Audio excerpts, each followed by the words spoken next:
back to CM's Garage. We are back in the garage with the 1968 Beetle Herbie conversion. Today I have for you a early 60s Sapphire Bendix AM radio that I plan on installing in the car. First, let's go inside and hook this up to a battery and see what it does. Alright, so what we have here is an early 60s VW Sapphire 1 AM radio. I purchased it off of eBay as a non-working radio. However, I figured I'd just give it a chance and give it a shot and see what happens when I apply power to it. So there is 3 black wires coming out of the side. You've got your speaker wire, which I've got hooked up to a speaker. There is the black wire fused wire that is positive radio power. And then you have another black wire, which is for the radio light illumination. The light in the radio works when I hook that up. I'll show you here in a second. But right now I've got a 6-volt battery hooked to it, and I'll go ahead and turn it on and show you what it does. So it just makes this obnoxious popping sound. And it's the same if I hook it up to an antenna. I did that out in the garage and I had the same result. Also, there's a light smoke coming in over here by this coil and this capacitor. I can't quite put my finger on it, on where it's actually coming from. But, so my plan is, I think, is to just put it in the car as kind of a static display and as a non-working radio. I think it'll just look cool in the car. And so the light works fine. So next we'll go ahead and get the radio installed in the car.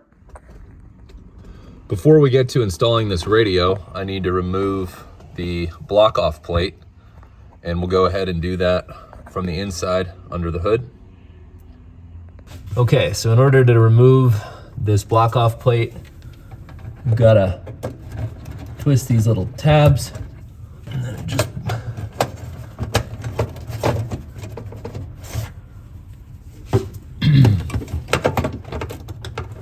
and it just pulls out of here. Try not to scratch it. Uh-oh. I just popped off a wire. All right, we'll have to figure out where that went. I think it goes to the light switch.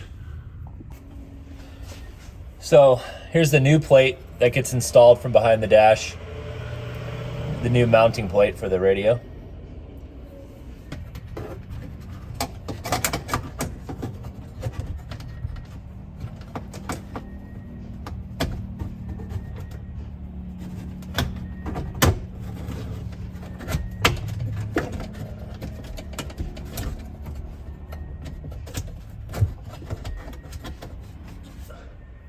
All right, there we go. Got that in. Now you can see I added some felt here to kind of keep it from scratching the dash. All right, now let's try to get this radio installed here. A lot of wires in the way, but I think we can get them out of the way, and it's designed to fit in here, so we'll see.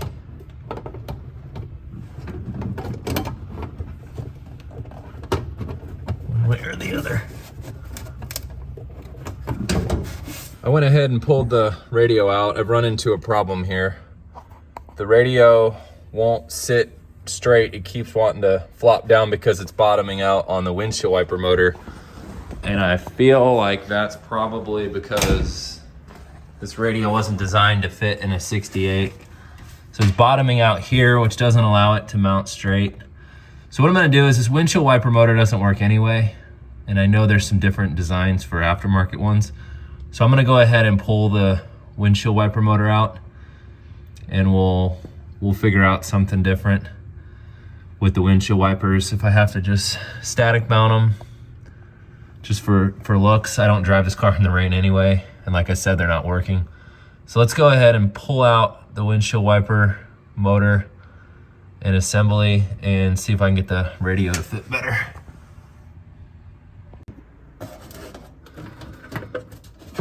All right, let's try this again.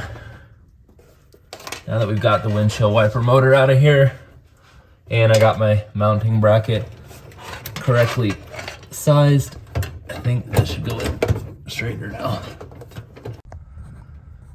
All right, we've got it radio reinstalled with the wiper motor out, and then I've got to drill this bracket so it fits here.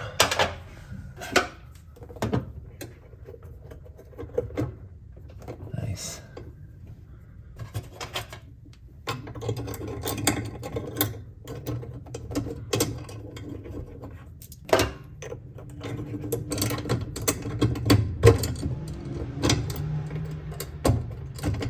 Perfect.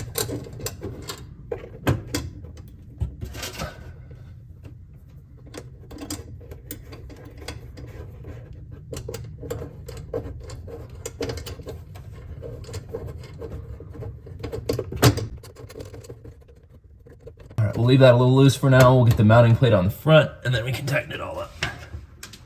I know it's hard to tell here, but that is mounted much better. We'll go ahead and put our faceplate back on.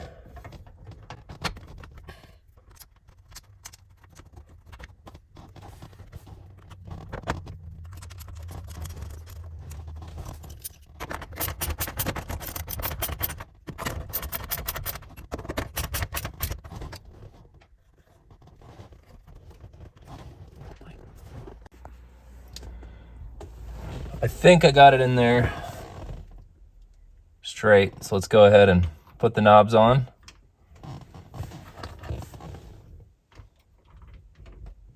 Look at that, looks pretty nice.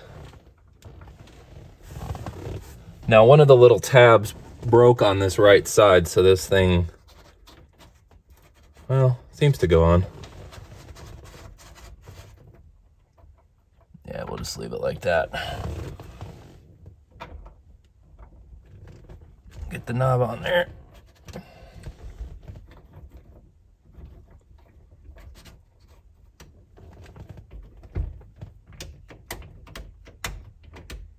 Off, on, tuning. All right, there we go. I think it looks pretty cool.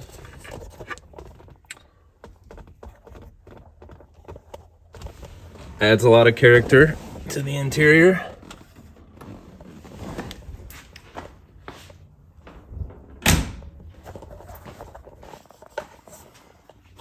And that's it mounted on the inside.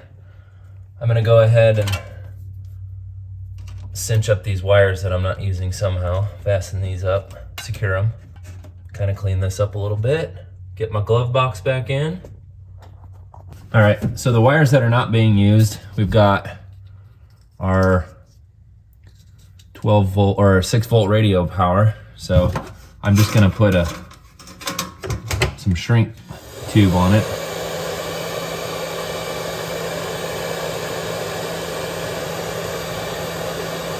I don't like having wires that are just hanging out loose.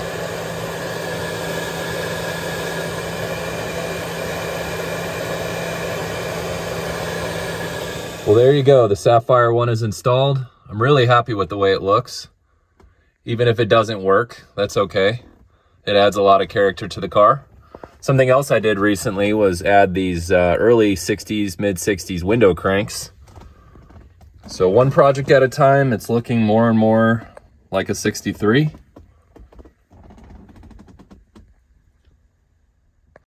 Well, thanks for coming back to the garage and watching this Sapphire 1 installation process. I apologize, the radio doesn't work. I wish it did too.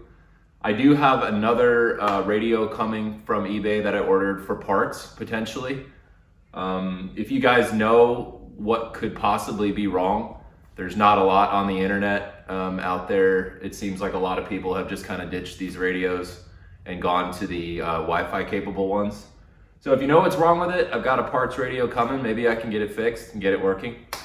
For now, we'll just have the Wi-Fi speaker in here that we throw under the dash for our music and stuff like that. Thanks again for watching. This is my last video of 2023.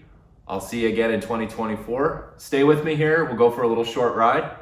Have a good and happy, safe new year. Thanks again.